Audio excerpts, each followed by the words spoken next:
atualmente considera-se como principal tratamento para insônia, padrão ouro, terapia cognitivo-comportamental para insônia, não é remédio. Olá, Mediciners, bem-vindos a mais um episódio do Médico de Quê? Esse é o episódio número 64.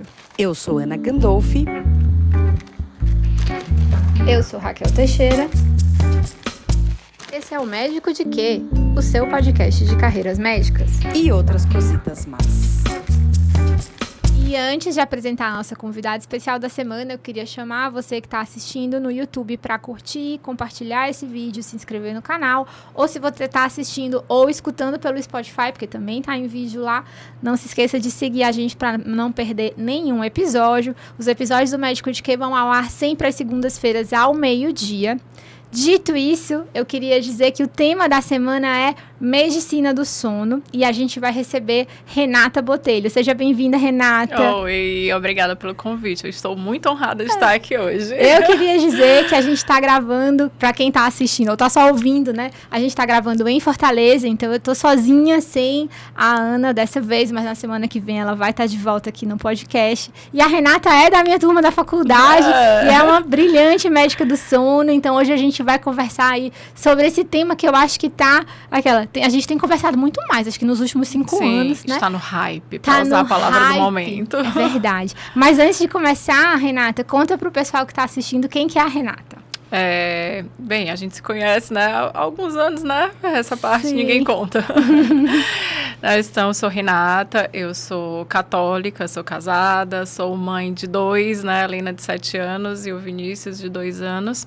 E sou médica, né? E médica formada na Universidade Federal de Ceará, juntamente na mesma turma com a Raquel. Temos aí 15 anos de formados, né? Um pouquinho mais. E aí, eu sou médica do sono. Como especialidade de base, eu sou otorrinolaringologista. Pois é, então, para quem está assistindo e é estudante, na verdade, a medicina do sono, ela é uma subespecialidade ou uma área de atuação, Ela né? é uma área de atuação. Isso. Muito bem corrigido, mas que é não só da otorrino, né, Renata? Quais são as outras especialidades que também tem essa área de atuação? Isso. A medicina do sono, ela foi reconhecida pela Associação Médica Brasileira como área de atuação em 2011. Super novo, então. É um bebê na história da medicina. Sim, eu estava no R2 de otorrino já. Olha só. Né? A gente fez o R1 em 2010, estava em R2 de otorrino em 2011, quando foi reconhecida como área de atuação, né? Então, é como um ano adicional. E a gente não pode se graduar médico e fazer um acesso direto para a medicina do sono, né? Então, a gente precisa ter uma residência de base. Que aí a gente, atualmente, pode ser clínica médica, pediatria, otorrino, neuropsiquiatria e pneumo. E, por último, entrou também a cardiologia. Então, vamos voltar um pouquinho. A gente formou lá em 2009 e você falou que isso foi reconhecido em 2011. Onde você foi fazer otorrino? Conta para o pessoal que não te conhece. Isso. Bem, eu estudei a vida, né, assim, da faculdade de medicina para fazer otorrino aqui, né, em Fortaleza, aqui no Ceará. Sim. Mas aí eu fui carregada para São Paulo junto com o Marcos, né, meu esposo, que a gente já namorava na época, e ele fez ortopedia e ele queria sair um pouco da cidade, né, para ampliar um pouco os horizontes, né. E você sempre quis fazer otorrino, Renata? Eu acho que basicamente desde que a gente passou pela disciplina de otorrino, que foi ali pelo 8º semestre, se eu não me engano. 4º ano. 4º ano, daí eu realmente firmei. Inclusive no internato eu fiz meu eletivo em otorrino e eu fui monitora de otorrino aqui na UFC. Também. Só um parênteses, era uma disciplina muito legal, né? Tinha um livro, era uma coisa muito prática, são umas doenças que a gente conseguia sair com uma boa base na faculdade de otorrino, então realmente era uma disciplina que cativava nesse sentido, né? Isso, inclusive não sei se tu vai lembrar, mas o paraninfo da nossa turma foi o professor Sebastião Diógenes, Caraca. que era o chefe da disciplina de otorrino da faculdade. Era uma disciplina muito organizada, então ela cativava, né? Vários estudantes mesmo na época, né? O único problema da época é que era muito concorrida, porque só tinha 2 vagas, lembra, no UFC, e 2 vagas no Hospital Geral aqui em Fortaleza. Verdade. Isso aqui no Ceará, né? E aí acaba que muita gente saía para fazer residência fora mesmo, né? E aí o Marcos quis fazer, ele hoje é cirurgião de coluna, e ele foi fazer residência fora, e você foi nessa esteira de Eu fui nessa esteira, né? Eu não tinha muito esse pensamento de sair da cidade, né? Mas Lógico que hoje em dia, quando a gente vê, né, tudo para trás, a gente vê que foi ótimo e foi como deveria ter sido mesmo. Mas aí, assim, eu fiz residência de otorrino no Hospital de Servidor Público Estadual de São Paulo, que coincidentemente também foi onde ele fez ortopedia. Ah, foi por acaso? Foi por acaso. Eu achei que era de propósito. Não, essa parte não foi combinada, né? A gente fez várias provas e coincidentemente nós passamos na mesma prova de residência, no mesmo hospital, inclusive na mesma colocação. Uau! Foi, então tinha que ser, né? Tinha que ser que assim. ser, E o resultado saiu no dia da nossa colação de grau. O resultado da prova do IANSP, né? Saiu no dia da nossa colação de grau. E como é que foi essa mudança, então, de Fortaleza para São Paulo, na época que você foi fazer otorrino? No começo foi doloridíssima, né? Meu Deus, parecia que eu tava na forca. É porque, assim, a residência de otorrino do Hospital de Servidor Estadual era muito pesada. Não sei se você lembra. Isso eu lembro. Que ninguém encontrava a Renata. Porque ela morou com a Laura, que já esteve aqui no podcast, no episódio de psiquiatria infantil. E a Renata, acho que saía, sei lá, 4 horas da manhã pro hospital e não tinha hora pra voltar. Então a gente não via. Eu ia lá, eventualmente, visitar as meninas e a gente não se encontrava. Não, era uma coisa de que o porteiro do dia não me conhecia, porque eu saía de noite e voltava de noite. Um dia eu cheguei em casa de dia e o porteiro não abriu a porta para eu entrar. Meu Deus. Mas, enfim, a Laura, né, que foi minha roommate, né, também me ajudou muito nesses anos. Obrigada, Laura. Então, lá, nossa residência de otorrino, ela era unida, digamos assim, com a residência de cabeça e pescoço. Na verdade, isso acontece por aí afora, né? Em outros países, né? Sim. A residência é um total de 5 anos e junta otorrino com cabeça e pescoço. Então, aqui, eu acho que eu tenho ciência, só lá o servidor estadual tinha essa estrutura, né? Até então, a gente rodava a enfermaria de cabeça e pescoço, era nós que tocávamos, digamos assim, né? O R1 de otorrino que tocava, então fazia curativo, participava das cirurgias, internava, dava alta, fazia tudo. Então, por conta disso, né, a gente tinha os pacientes da otorrino e da cabeça e pescoço. A gente tinha uma ala enorme no hospital, era uma ala inteira só nossa, né? Para quem conhece o Hospital de Servidor Estadual em São Paulo, um hospital bastante grande. Sim. Então, era uma residência realmente muito puxada, especialmente no R1, né? Então, no começo foi um pouco sofrido, né? Porque junto esse ano da mudança, né? Assim, um pouco da saudade de casa, nunca tinha saído de casa. Junto com um trabalho físico extenuante, era um trabalho físico mesmo também, né? E foi cansativo, mas muito proveitoso. Eu acho que tu concorda comigo que, assim, de tudo que a gente aprende, o que mais fica é o que a gente vê, né? Então, eu acredito que a residência, ela precisa ter volume mesmo. Volume de atendimento, volume de cirurgia, volume de internação. Quanto mais casos diferentes a gente vê e a gente participa, mais a gente vai lembrar e vai aprender. Muito mais do que a gente só leu ali no capítulo do livro. Aquele conhecimento que a gente só lê no papel voa muito rápido, né? Para fixar é mais difícil. Então, valeu muito a pena essa ida para São Paulo. E aí, quando você estava no R2, você já soube da medicina do sono ou não? Não. Tava lá ainda otorrino, quero operar. Isso. Tava otorrino, eu gostava, na verdade, muito de laringe. Né? Eu gostava muito de laringe lá. Por conta que nós éramos o hospital do servidor público, nós tínhamos muitos professores, né, como pacientes na otorrino. Então, a gente tinha muita disfonia, a gente tinha ambulatórios específicos de laringe, então a gente tinha um volume de cirurgia de microcirurgia de laringe relativamente alto. E aí eu gostava muito, né? Também tinha alguns preceptores que eram... as pessoas gostavam, eram pessoas dedicadas, né? Isso acaba levando um pouco, né? O estudante, quando tem referências boas. E aí eu tinha um chefe também que é muito conceituado, né? Eu vou propagar aqui. Claro. Dr. Michel Carralho foi o meu mentor mesmo, assim, na medicina do sono, né? Ele desenvolveu no doutorado dele uma técnica cirúrgica, uma faringoplastia, que se chama faringoplastia lateral, que mudou, digamos assim, o pensamento racional sobre cirurgia para tratamento de apneia do sono. Tá. Até então, se fazia cirurgias na faringe... atuando muito na linha média. Então, não sei se você chegou a ver algum paciente, por exemplo, com a úvula completamente amputada. Sim. né? Então, era uma cirurgia que ela cortava, digamos assim, todo o arco palatal, inclusive a úvula. E aí o Michel, na tese dele, ele defendeu que tinha que se trabalhar na parede lateral e preservar a linha média. E a partir daí derivou outras técnicas. Então, ele realmente foi, digamos assim, um influenciador, né? Usar uma palavra, né? Ele foi um influenciador mesmo de pensamentos e tudo, né? Nessa questão de cirurgia do sono, né? E o Michel é otorrino formado pela USP, fez doutorado na USP, e ele era servidor, né? Ele trabalhava ali no Hospital do Servidor Público Estadual, orientando ali a gente na residência, e tinha ambulatórios específicos de medicina do sono, especialmente ronco e apneia, que acaba sendo a área da medicina do sono que o otorrino mais atua. Perfeito. Né? Então, foi até o Michel, me lembro de o Michel dando essa notícia no ambulatório que a medicina do sono tinha sido reconhecida como área de atuação. Eu me lembro ele super satisfeito dando essa notícia lá pra gente.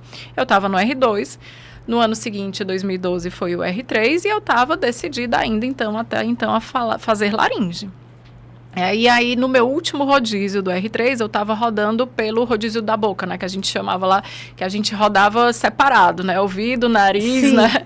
Então, era rinologia, otologia, né? E misturava ali a parte da bucofaringoestomatologia com cirurgia cérvico-facial ou de cabeça e pescoço. E eu estava rodando ali na cirurgia na boca ali e estava operando. O Michel ensinava para o R3 a fazer essa técnica que ele tinha desenvolvido, que era faringo lateral. Então, eu estava no meu último rodízio do R3, operando uma faringo. E eu me lembro exatamente da cena, porque eu estava lá sentada no banquinho, que a gente opera sentado, né? E aí, o Michel perguntou para mim, o que você vai fazer ano que vem? Aí eu falei, eu acho que eu vou fazer laringe. Ele, você vai fazer laringe? Eu acho que eu vou fazer laringe no HC, já andei conversando com algumas pessoas para saber como que era e tudo. Aí ele olhou assim, todo mundo no campo, né, cirúrgico, de luva e tudo, durante a cirurgia. Falou, você não vai fazer laringe, Rê. Você não vai fazer, você vai prestar prova para o fellow de ronco. Então, assim, até então, só existia fellow, né, cursos, não existia residência ainda de medicina do sono. E aí eu falei assim, será? Vamos mudar tudo. Ele, Aí foi dar os pontos positivos e negativos de cada fellow, né, no HC, na USP, né? E daí, enfim, ele meio que me convenceu a prestar a prova, e assim eu fiz. Fui lá e prestei a prova do fellow do ronco. E o fellow do ronco é um ano? O fellow do ronco era um ano, mas ele era 20 horas semanais, não tinha bolsa, era uma carga horária de 20 horas semanais, e daí eu estava liberada para nos contraturnos, digamos assim, trabalhar como otorrino, né, aonde eu quisesse. Né? Então, eu prestei a prova, passei na prova, né? E aí, quando eu estava com um mês de fellow, mais ou menos que isso, na época, a gente terminava 31 de janeiro, né? Verdade. E começava 1º de fevereiro. Sim. As residências, né? Rodava nesse mês daí. Só fazer um parênteses. Foi o último ano. Hoje em dia começa em março, né? Mas por muito tempo foi fevereiro. Esse foi o último, acho que foi o último ano que terminou, dia 31 de janeiro. E daí, no começo de fevereiro, lá, enfim, na primeira, segunda, nem lembro se era dia 1º, tava lá eu no fellow do ronco, né? Passou alguns dias, eu acho que quase um mês por aí. Daí, o Michel me liga, né? Daí eu já me tremi todinha, né? Falei, o que eu fiz de errado, né? No fellow. Mas daí não, o Michel me falou, foi aprovada aqui a primeira turma de residência de medicina do sono do Brasil, vai ser aqui no HC. Que legal. E aí, eu tô te ligando aqui para te deixar à vontade, para falar que se você quiser fazer a prova da residência, você tá liberada. Também te falar que eu não sei exatamente os moldes, porque você sabe que, como toda primeira turma, né, tem os seus desafios de implementação do programa de residência e tudo. Mas, enfim, fica à vontade, né? E aí, daí eu senti que era mais um empurrãozinho, né? Falei, se eu já cheguei aqui por esse caminho, acho que eu vou continuar. Daí eu me inscrevi na prova de residência. E passei. E aí foi muito engraçado, porque eu falei assim, Michel, o fellow, ele era cirúrgico, porque ele era do departamento de otorrino. Era uma coisa pra cirurgia de ronco, na verdade. Não era medicina do sono, investigação, clínica. Acabava que a gente tinha um pouco, assim, de tudo, porque, assim, já existia no HC naquela época, né, na USP, outros programas de fellow de medicina do sono. Tá. Então, existia o do INCOR e existia o do IPQ, do Instituto de Psiquiatria. Tá. Então, já era meio que acordado entre eles de ter um rodízio dos fellows. Tá. De, por exemplo, os fellows do IPQ e do INCOR, eles iam para a reunião do ronco da otorrino, porque isso ajudava os pneumos e cardios que estavam lá no fellow, né, do INCOR, e os neuros e os psiquiatras que estavam no fellow do IPQ, ajudava eles a ter uma maior visão, por exemplo, da apneia, das cirurgias do sono, porque eram especialidades clínicas que eles não tinham essa visão. Sim. Da mesma forma, o fellow do ronco da otorrino, ele rodaria ali também no Instituto de Psiquiatria e no INCOR, entendeu? Para ver as doenças relacionadas, né, do sono, relacionadas a essas outras especialidades. Mas, enfim, voltando ao fellow do ronco, ele era um fellow cirúrgico, porque era ligado ao departamento de otorrino e tinha um horário cirúrgico, mas já tinha também a otorrino da USP, ela já tem um laboratório do sono próprio, tá? Já tinha 2 leitos de polissonografia na época. E tinha um ambulatório, tinha um centro cirúrgico e tinha também um ambulatório lá que o fellow de otorrino geral ali, que o fellow tinha que tocar ali como uma contribuição mesmo para o serviço, sabe? Daí eu falei, Michel, eu vou prestar a prova, mas eu não quero deixar de operar. Como que a gente faz, né? Ali, a residência é clínica. Eu falei, vamos ficar aí nesse negócio, né? Daí foi muito legal, porque da parte dele, né? Porque na entrevista da residência estavam todos os grandes nomes, né, da medicina do sono aqui do Brasil, né, assim, o Geraldo Lorenzi, doutora Estela, doutora Rosa Hassan, enfim, são grandes referências, são os autores dos capítulos de livros, digamos assim, que a gente estuda, né. E aí, quando terminou a residência, ele não falou nada, né, que me conhecia nada, ficou caladinho, mas quando terminou a entrevista, ele falou, olha, a Renata é minha fellow ali no HC, e caso ela seja aprovada, eu gostaria que ela fosse liberada nos horários cirúrgicos. E aí falou lá quais eram os horários, né? E aí eu fui aprovada, e aí com essa condição, né? Então eu tive esse privilégio, que eu acho que eu fui a única pessoa que conseguiu cumprir os 2 programas até hoje, paralelamente, né? Assim, deu um trabalho, mas valeu a pena. É uma formação ainda mais completa, né, Renata? Isso. E me fala uma coisa, e hoje a gente escuta muito falar, saindo um pouquinho de como que é a estruturação do programa de residência em higiene do sono. Conta aí pro pessoal o que é fazer higiene do sono, quais são os pilares da higiene do sono, pra gente entender. Bem, assim, né, vamos começar falando que eu acho que pelo menos aí uns 30% ou mais da população tem alguma queixa relacionada a sono, né? 30%, na verdade, tem diagnóstico de apneia e uns outros 30% pelo menos, tem alguma queixa relacionada a sono, né? A maioria dos casos, insônia. E assim, a insônia, o que é a insônia, né? A insônia, ela é uma dificuldade em iniciar, manter o sono, ou acordar antes da hora planejada, né, que é um despertar precoce, ou ainda uma percepção de sono ruim não reparador. Então, veja que é algo, né, muito amplo, assim, e que se a gente conversar aqui, né, com as pessoas que estão passando na rua lá embaixo agora, eu acho que vamos bater quase 90%, muito mais do que isso daí. E aí, a gente tem um desafio atualmente muito grande, que chama-se celular com internet, né? Smartphone. Sim. Eu acho que é o grande problema da gente. Junto a isso veio rede social, veio o imediatismo, né? Então, é o que eu falo para o paciente. Se eu quero ir no banco, eu estou no banco, na palma da mão. Se eu quero mandar uma carta, eu não preciso mais da carta. Eu mando um e-mail, ou uma mensagem, um WhatsApp, né? Se eu quero preciso ir no supermercado, eu compro por um aplicativo, né? Se eu quero comprar uma roupa, o que for, tudo eu posso usar ali de forma imediata, né? Inclusive, um parâmetro de médico bom é aquele que responde rápido a nossa mensagem do WhatsApp. Não é Difícil, assim? né? E é difícil, né? E não só do médico, né? De todo profissional, De né? todo o serviço. Então, se eu quero mandar mensagem para algum local, alguma loja, seja lá o que for, e demora, às vezes eu mesmo me pego ficando brava. Nossa, demora muito para responder, eu não tenho tempo para ficar esperando essa resposta, né? Enfim, então a gente está muito imediatista, né? Obviamente isso gera uma ansiedade muito maior também, né? Porque tudo tem que ser para ontem.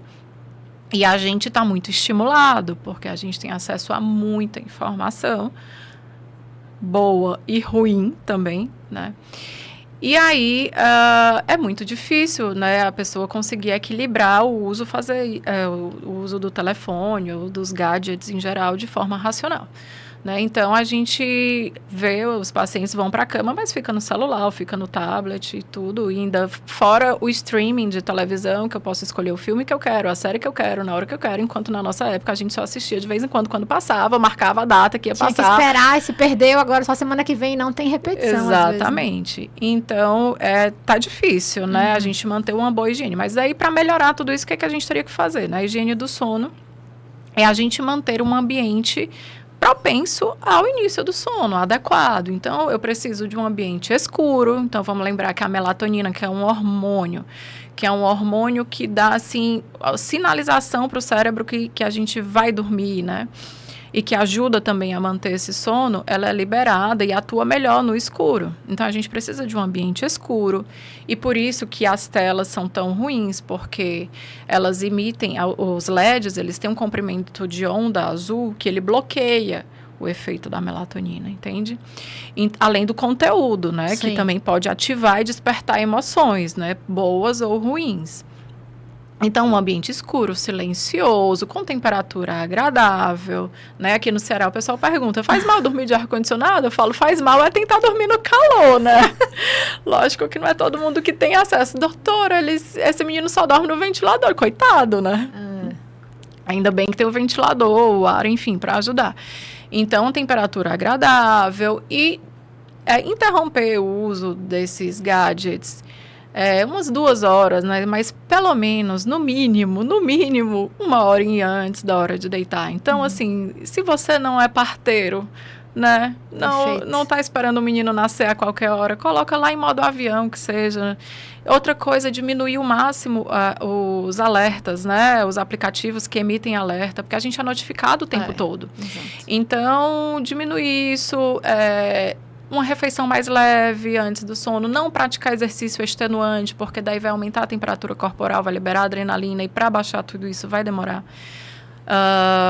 Então, essas são as principais dicas, digamos assim, né? É o básico, sendo que fazer o básico dá trabalho. É o mais difícil, às vezes. O pessoal quer o remédio e não quer fazer a higiene do sono, que é imprescindível. É igual a gente nos consultórios clínicos, todo mundo que trabalha com um estilo de vida, com cardio, endócrino, clínico. É dizer, você precisa fazer atividade física, você precisa dormir melhor, você precisa gerenciar o estresse. E aí, às vezes, é o mais difícil. O pessoal, né, prefere o remédio. E uma coisa que você falou, que eu não quis interromper, mas que é super importante, é que a melatonina é um hormônio. Melatonina não é uma vitamina. Não é gummy, não né? é gummy. Ou não deveria ser. Não é um suplemento qualquer, né? Então, assim, é uma coisa que tem, eventualmente, indicações, a gente pode até pincelar se for o caso, mas não é um suplemento para você comprar e tomar, usar como se fosse um gummy, né, de sei lá o quê. Mas assim, né, rapidamente a gente pode sim falar da melatonina de uma forma, né, bem concisa, que realmente é um hormônio, como eu falei, né, precisa do escuro ali para atuar bem e é cortado, digamos assim, o efeito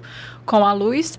E os usos mais, né, digamos assim, de livro, né, é o jet lag.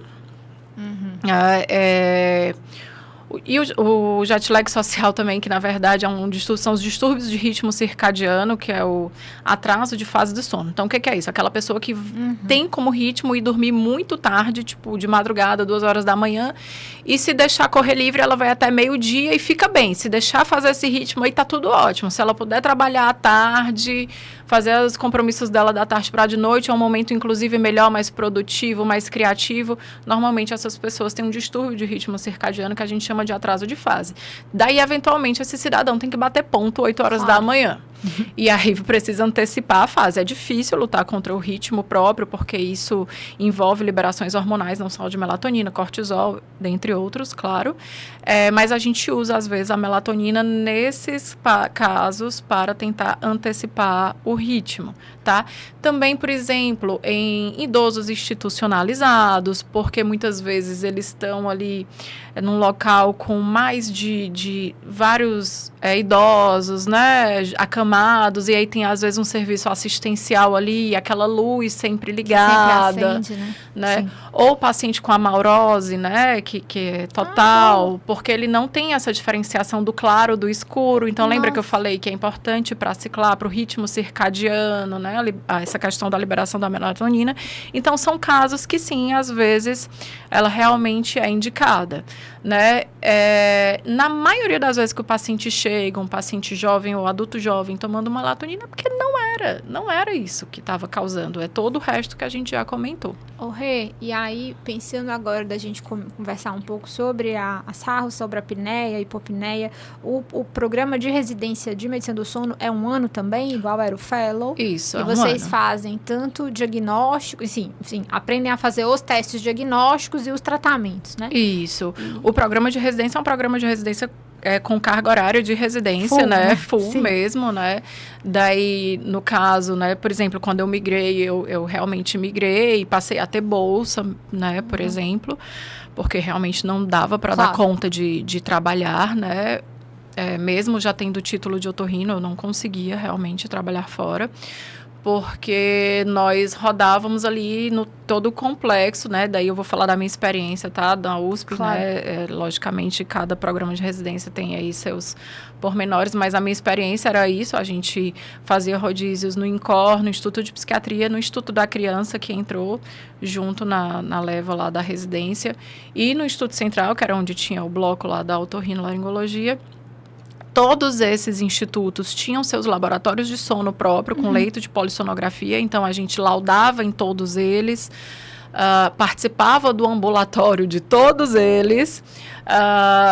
Então, realmente no ambulatório ali você tem o contato com o paciente, né, o diagnóstico, o tratamento e também o principal meio, digamos assim, diagnóstico, que era a polissonografia, né? Hoje em dia a gente tem muito também a actigrafia, mas na época a gente ainda não tinha tanto acesso, né? Daí eu tive que fazer alguns cursos depois, porque, né, já tem alguns aninhos e a coisa foi evoluindo, né? Como toda especialidade, a gente tem que ir também, né, se atualizando. E como é que foi quando você finalizou toda essa formação e voltou para o Ceará? Você já começou atuando como médica do sono, você foi atuar como otorrino geral? Como é que foi essa migração de volta? Isso, né, a volta para casa, né? Assim, quando eu voltei, na verdade, para assumir um emprego de otorrino. Porque eu já tinha pensamento de voltar para Fortaleza, né? Porque, assim, os pais do Marcos, né, estavam aqui no Ceará. Então, a gente já tinha esse pensamento, né? E eu voltei para assumir um emprego de otorrino, mas coincidentemente lá, eu vou falar, era no Instituto Zé Frota, né? Eu estava como temporária lá.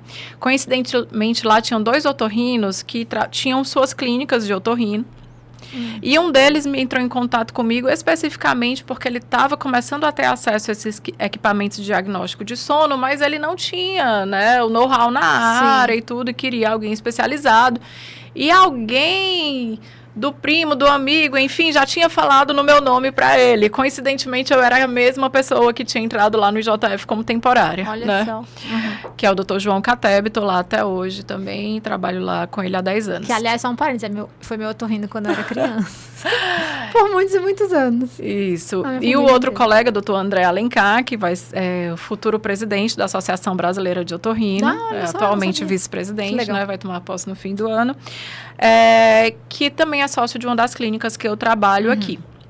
E aí lá eu fui atuar especificamente como otorrino, mas ao longo do trabalho, por conta já dele saber também desse meu conhecimento na área, dessa minha especialização, a gente iniciou lá a questão do diagnóstico em sono, né, de polissonografias, porque até então eles não realizavam, apesar de que eles tinham um corpo clínico bastante grande de otorrino, eles não tinham ainda diagnóstico em sono.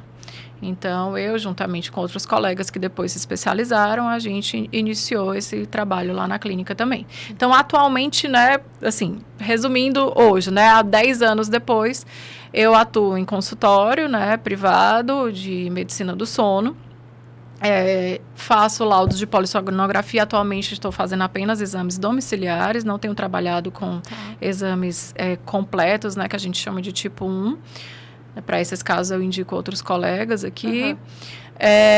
E atualmente eu atuo também no SUS, num hospital infantil, na verdade lá um pouco mais voltado para otorrinopediatria, mas tem feito muito sentido para mim, porque é um hospital que basicamente trata de crianças com ronco e apneia. Ou seja, o ronco e apneia em criança é causado por hipertrofia adenamidaliana, né, na maioria dos casos. Então lá é um principal hospital de resolver, digamos assim, essa fila aí do SUS da adenamamidalectomia na Prefeitura de Fortaleza. Perfeito. E aí eu queria fazer até um relato, Rei, que acho que a gente chegou a conversar isso em algum momento no passado, que uma queixa importante, né, de consultório para a gente pensar em indicar ou fazer a triagem de apneia do sono para os pacientes. Bom, além de no meu consultório, pacientes com obesidade, que tem histórico de roncos, então essa é a principal, né? E às vezes o único sintoma, e o ronco é engraçado, eu não sei, no seu, o pessoal já vai triado, já vão com a queixa, mas a maioria dos meus pacientes vem com queixa de fadiga, porque acham que é hormônio. Minha testosterona eu queria que você pedisse, porque eu acho que tá baixa. E aí eu pergunto ativamente do sono. Você ronca? Aí a pessoa nunca diz, eu ronco. Ele sempre diz, a minha esposa ou meu companheiro diz que eu ronco. Né? Mas é porque a gente não ronca. Exato. A gente tá dormindo. Quem ronca é o vizinho. Quem ronca é a pessoa que reclamou, né? E aí, então assim, isso é uma coisa que muda o diagnóstico, porque a gente acaba fazendo um excesso de exames complementares, especialmente laboratoriais. Estou de frente aqui para as recomendações da Sociedade de Patologia Clínica e Medicina Laboratorial. Então, o que a gente tem visto muito nos últimos 5 anos os pacientes tendo acesso a uma gama de exames desnecessários, fazendo um diagnóstico inadequado de hipogonadismo, quando o paciente tem uma fadiga crônica, muitas vezes. Porque ele não está dormindo, né? Ele tem tanto episódio de apneia e hipopneia no sono que ele não descansa, né? Isso. É porque isso acaba voltando um pouquinho à temática que a gente falou uns minutinhos atrás, que as pessoas querem a bala de prata. Entende? Então, assim, é um remédio para dormir, um remédio para acordar, um para performar, né? Assim, e, enfim. E as pessoas esquecem de ver o que tem, a tarefa de casa, né? O que tem que ser feito, o básico, que é o difícil, que é o que a gente estava falando. Realmente, vem muito essa queixa de fadiga para mim, no consultório. Vem muito a queixa do ronco mesmo, tá? E aí vem, assim, muitas vezes os homens, principalmente, eles vêm porque a mulher mandou, né? As mulheres, elas queixam mais da fadiga. Eu não sei se você tem essa percepção. As mulheres, elas queixam mais da fadiga. Verdade. O homem, ele veio porque se a mulher está reclamando do ronco dele. Aí, um ou outro, realmente, quando tem uma apneia mais importante, ou quando tem uma percepção melhor dos seus sintomas, vem com a queixa de fadiga também. Mas o grande sinalizador, eu diria que é o ronco mesmo. Com certeza. O barulho.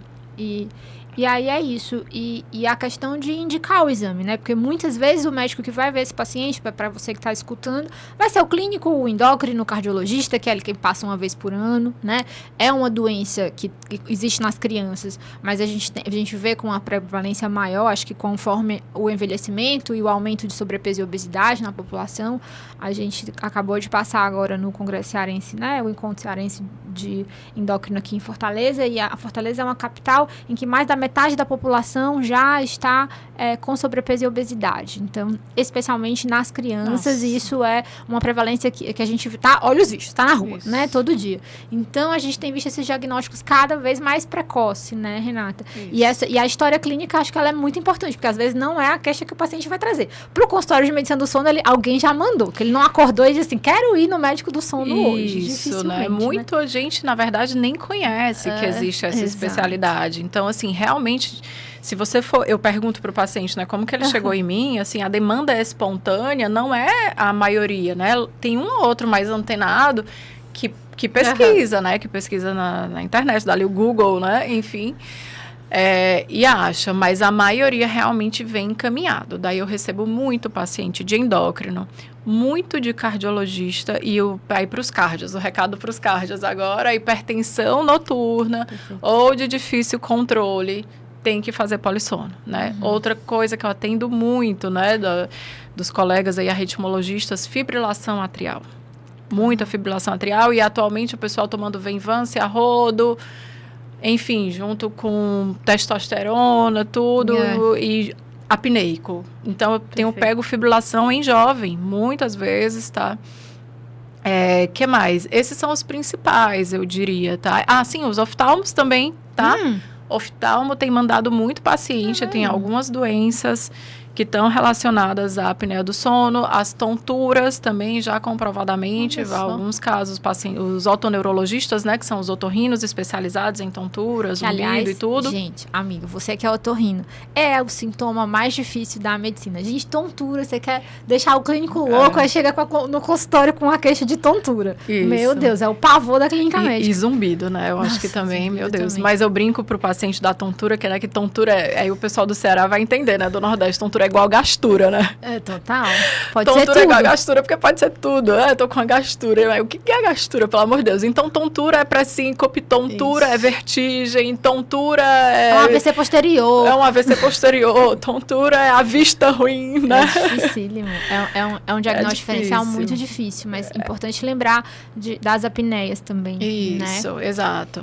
Rê, e me fala uma coisa, eu queria entrar agora no tema do sono, saindo um pouquinho da apneia, mas pensando na história da bala de prata, né, que a gente viu aí nos últimos 10 anos um aumento muito grande da prescrição médica, eu diria mesmo, né, de medicação indutora de sono, e não só prescrição de medicamentos, mas de suplementos, como a gente já comentou mais cedo. E aí, qual que seriam os riscos, ou o que a gente tem aí de olhando para trás nesse caminho, o que a gente pode deixar de contribuição, se é que a gente consegue, de algum grau de, vamos dizer, esclarecimento para quem está escutando? Eu acho que o principal recado que tenho que deixar com relação a essa questão da medicação indutora de sono, né, ou hipnótica, é que atualmente considera-se como principal tratamento para insônia, padrão ouro, terapia cognitivo-comportamental para insônia, não é remédio. Perfeito. Então, a gente não deveria prescrever remédio sem antes mandar o paciente para terapia cognitivo-comportamental, se for uma insônia crônica. Logicamente, insônias agudas, luto. Aí vou defender um doutorado, daqui a uma semana tomo uma pilha, né? Ok, né? A gente entende. E né? É por um período curto e autolimitado. Isso, visando a retirada. Perfeito. É um paciente que você conhece, que ele é bem, né? Mas é um fator estressor ali, momentâneo. Mas a insônia crônica é TCCI. Perfeito. Entendeu? Lógico que, né, eu vou muitas vezes ter que lançar mão de remédio, mas a TCC, inclusive, ajuda também na retirada. Então, não tem, assim, uma coisa milagrosa. Não é um remédio único que vai resolver a vida do insônia. Vai passar por toda uma mudança mesmo de hábitos, entendeu? Atividade física, alimentação, bons hábitos, terapia em dia e TCC, né? Porque só pontuando que a TCC, a terapia cognitivo-comportamental, não é a terapia, na psicoterapia, que a maioria das pessoas está acostumada a fazer, né? Não é análise, são técnicas que são fechadas, elas normalmente têm começo, meio e fim, a TCC, certo? Sim. Então, ela tem um objetivo, ela tem aquele espaço de tempo para ocorrer. E, logicamente, vai variar de acordo com a demanda, né, do paciente, com o que precisa ser corrigido no comportamento. Mas é o principal tratamento. Tá? Então, assim, a gente precisa ter muito cuidado com os indutores de sono, os hipnóticos. São proscritos para idosos, por exemplo, que a gente vê muito. A gente tem um risco aumentado de queda, um risco aumentado de déficit cognitivo, declínio de memória. E aí, entrando especificamente, por exemplo, no Zolpidem, que recentemente até a Anvisa limitou a venda para receituário, né, controlado, a gente tem uma piora dos quadros de parassonia. Então, às vezes, o paciente ele já tem ali um pezinho, por exemplo, num sonambulismo, numa síndrome do comer noturno, num terror noturno, e com a medicação isso se aflora, né? Então, o paciente, ele come e não lembra, ele compra e não lembra, entendeu? Então, tem inúmeros casos, assim... os relatos são inúmeros, né? Isso, anedóticos, assim, de consultório. Eu percebo, não sei... A minha percepção é que deu uma melhorada realmente com a questão da retenção da receita. Muitos, eu acho que procuraram, né, assim... trocar mesmo de medicação. A gente, infelizmente, tinha, assim, uma legião de adictos mesmo... Sim. Né? E aí eu percebo, já escuto falar, participei também de alguns casos de desmame dessas medicações. Com sucesso, Rê? Tem uma boa resposta quando o paciente está engajado? Sim, mas assim, alguns casos de internação até, né? Assim, nesses casos eu já não vou até o fim, daí sempre juntamente com o psiquiatra, porque, né? Enfim, tá tratando uma adicção. Mas de reduções expressivas de dose... eu vou até deixar o recado. Ano passado, eu gosto muito de podcast, por isso tem um podcast, né? Então, tem um podcast chamado UOL Prime, que é da UOL, que está no Spotify, enfim, em todas as plataformas, que eles fazem conversa com jornalistas que fizeram grandes reportagens, e teve a sopra do Zolpidem, né? Que era, assim, vários relatos de pacientes adictos mesmo, né, e as grandes dificuldades. E eu tenho colegas próximos, amigos que não são médicos, que compraram de madrugada, na Shein, sei lá, todos esses sites, e não lembram, e começou a chegar coisa em casa. O cartão de crédito foi lá pra cima o gasto, porque você tem que é um remédio que você tem que tomar e dormir. Você não pode tomar e vou ali passear, ver alguma coisa, assistir televisão, porque você vai ter uma amnésia, né, importante do que você fez. Então, esse é um recado importante. E é um remédio para insônia aguda, se tiver indicação, num curtíssimo período de tempo.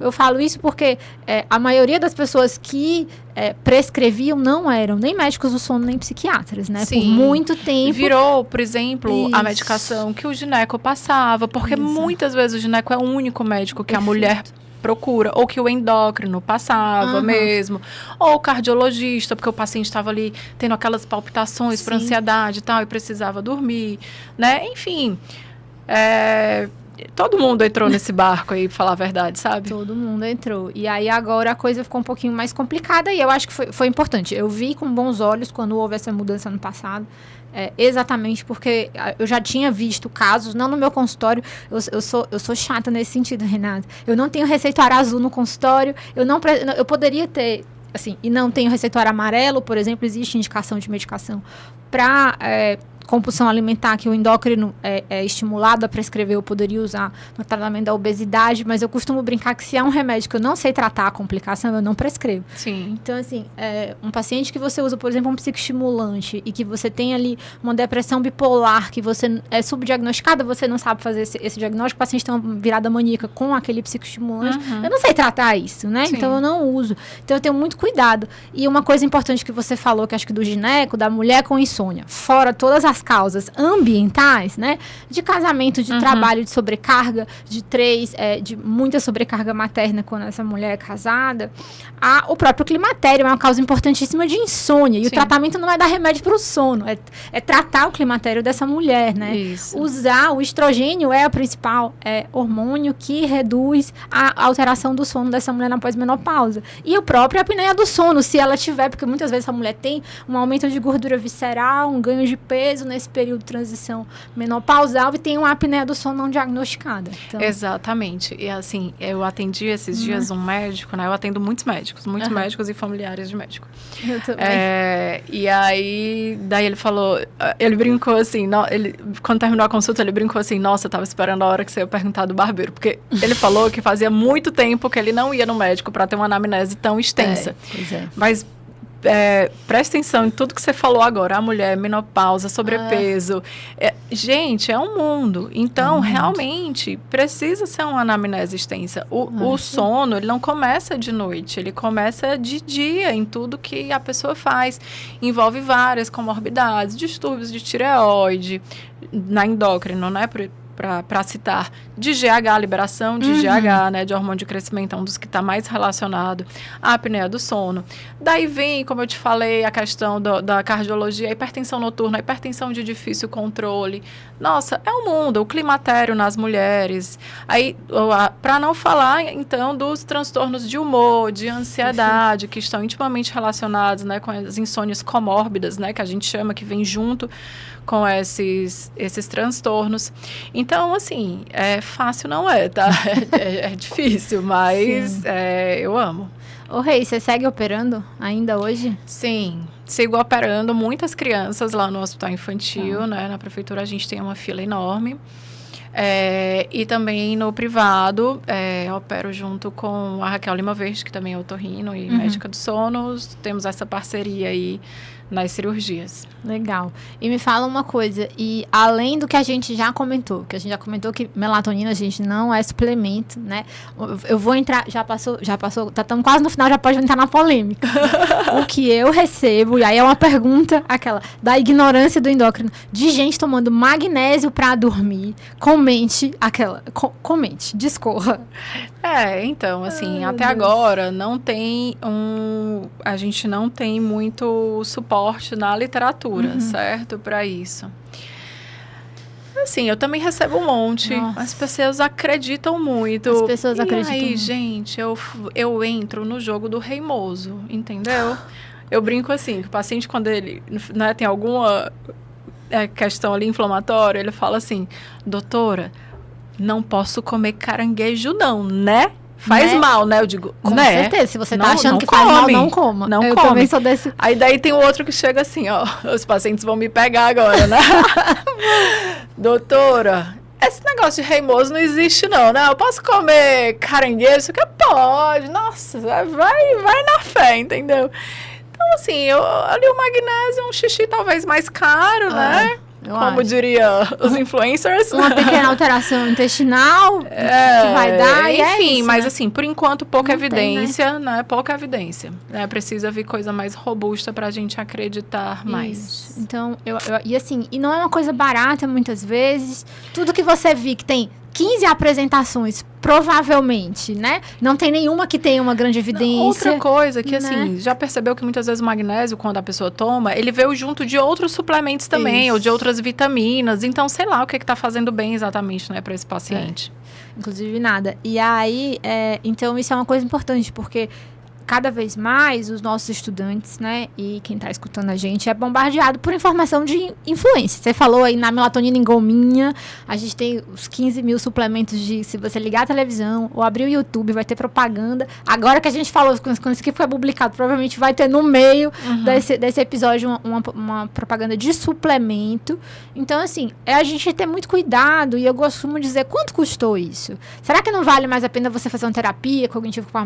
Pro meu lado é assim, pague um dia a mais de personal e aumente a sua atividade física, intensifique, né, as medidas de higiene do sono, porque isso é uma coisa que, no final das contas, Renata, pesa no orçamento das famílias, né? É vitamina para isso, suplemento para aquilo, as pessoas se alimentando mal do ponto de vista de qualidade de alimento, né? De fruta, verdura, grupos alimentares complexos.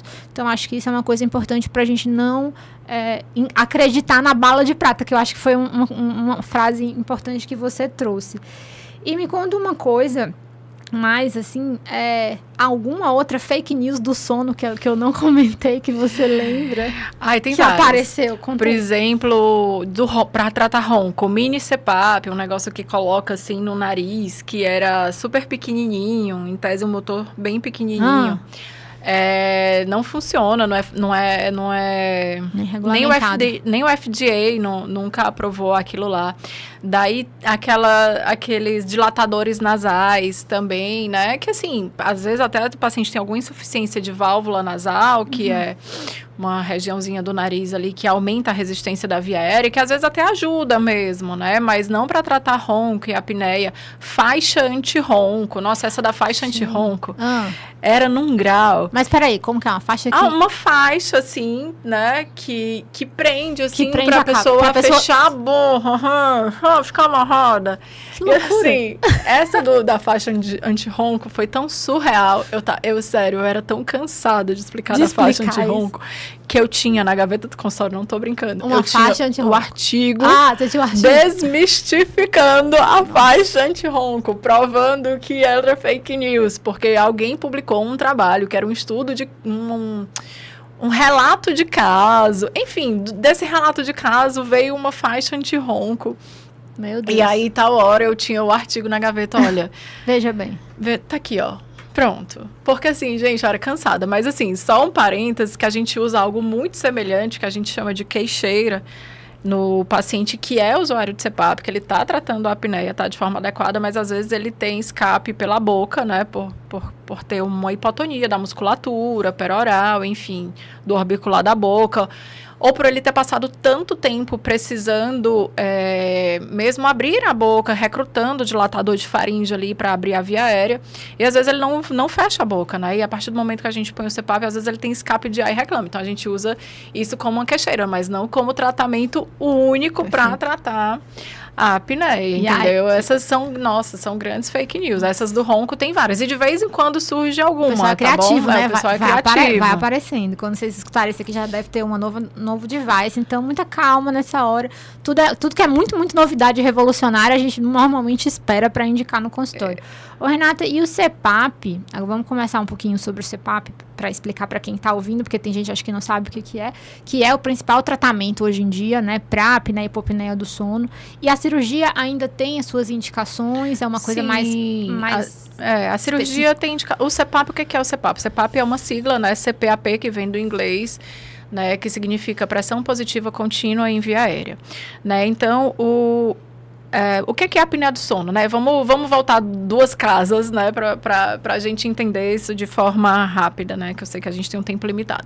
Então, a apneia do sono são pausas na respiração enquanto a gente dorme. É uma doença do sono, não é do dia nem é da noite. Se eu dormir de dia, posso ter apneia do sono também de dia. Por outro lado, não justifica falta de ar também enquanto eu estou acordado, porque é uma doença do sono. Imediatamente que eu acordo, a falta de ar vai embora, cessa. Então, é uma doença do sono causada, né? São pausas na respiração causada pelo fechamento, pelo colapso da faringe, da garganta, digamos assim, para todo mundo entender. Né? Então, por algum motivo, a garganta trava e o ar não passa pela garganta, não passa da via aérea superior. Então, percebe a área da atuação do otorrino / médico do sono, porque é uma doença de via aérea superior. Né? E o ar nem chega no pulmão. Né? Se o ar não chega no pulmão, não tem troca gasosa, o oxigênio cai no sangue, o gás carbônico aumenta no sangue. Quando a gente está dormindo, quem regula principalmente o nosso centro ventilatório é a pressão parcial de gás carbônico no sangue. Então, se eu tenho uma elevação, eu vou ter despertares frequentes para sinalizar ao cérebro que não está respirando direito. E eu vou ter também hipóxia intermitente. Daí vem as lesões teciduais e toda a cascata de alterações hormonais, do sistema renina, angiotensina, aldosterona, enfim. E as consequências de apneia, que é possíveis desfechos cardiovasculares negativos no futuro, maior resistência à insulina, e aí por conta dos despertares, sonolência excessiva diurna, dificuldade de concentração, declínio cognitivo, enfim, essas para falar as principais.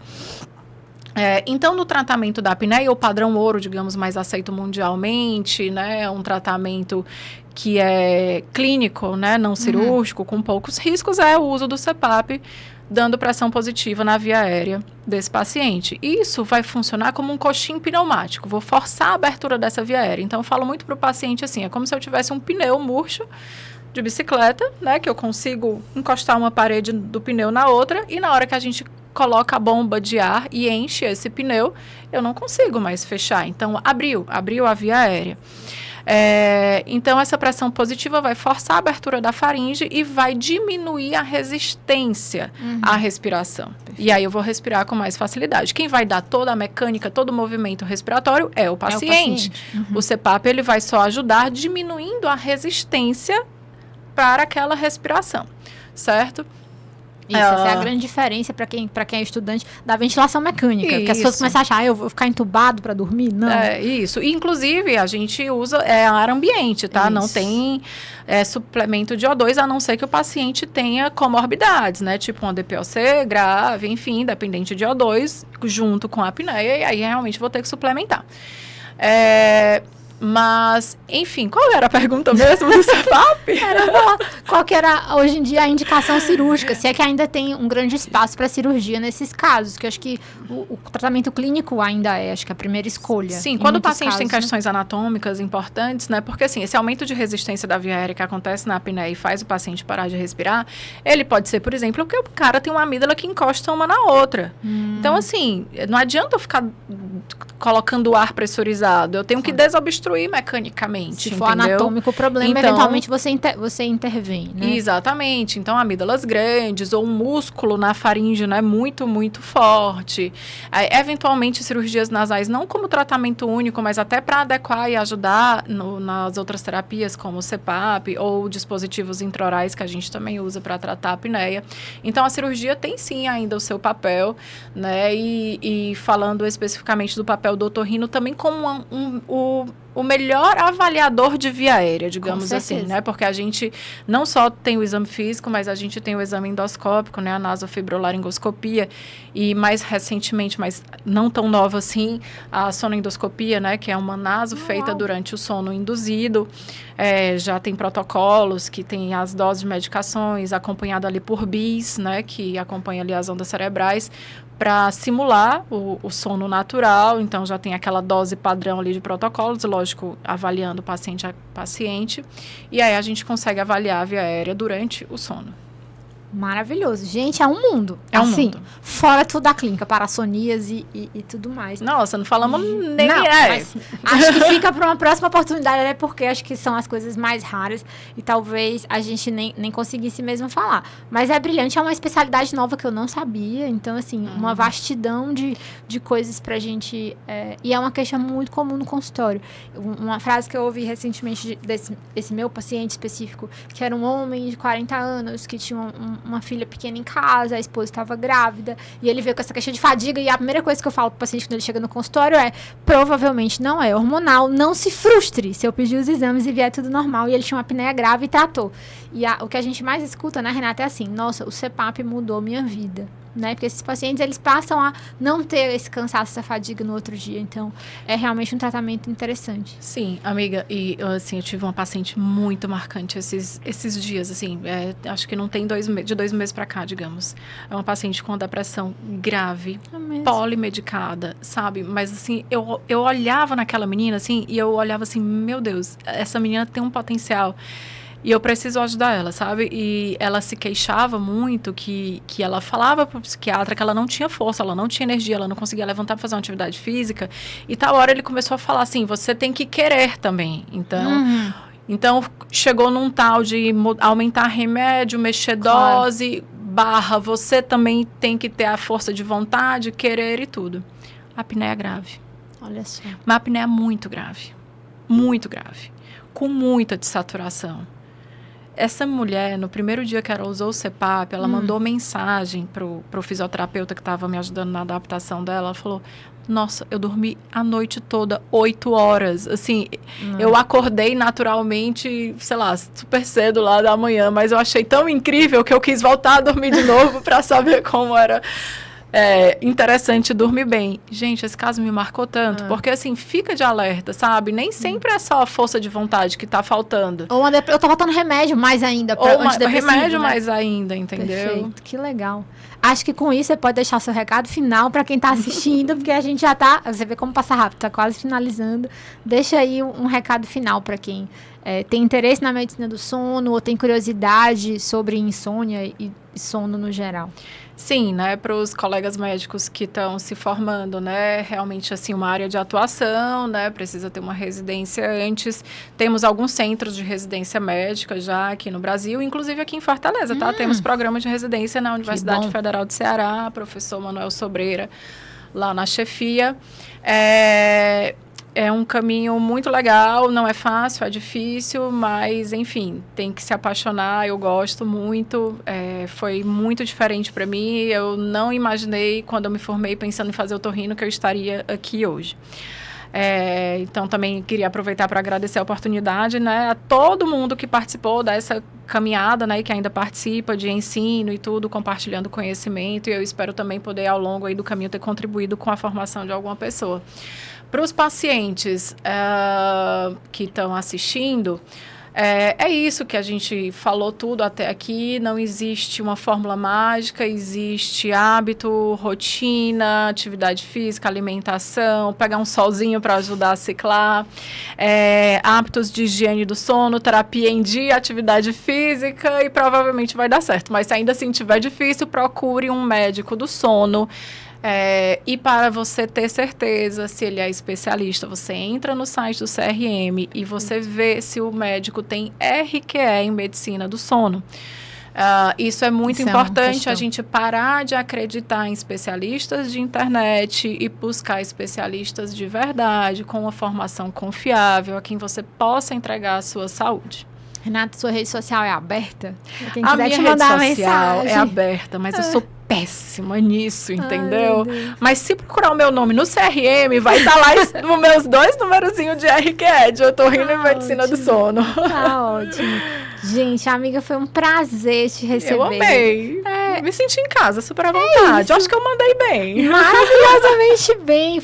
Acho que a gente caminhou por todos os temas, vamos dizer assim, para quem não é especialista de interesse e de curiosidade. Te agradeço demais sua generosidade de dividir seu conhecimento com a gente. E para você que ficou até aqui, siga o Médico de Quem nas redes sociais. A gente está no Instagram, a gente está no YouTube, a gente está no Spotify. A gente está no TikTok, eventualmente, a gente não dá muita conta, é mais para geração Z. Mas toda segunda-feira a gente tem episódios novos. Fiquem ligados e até a próxima. Obrigada.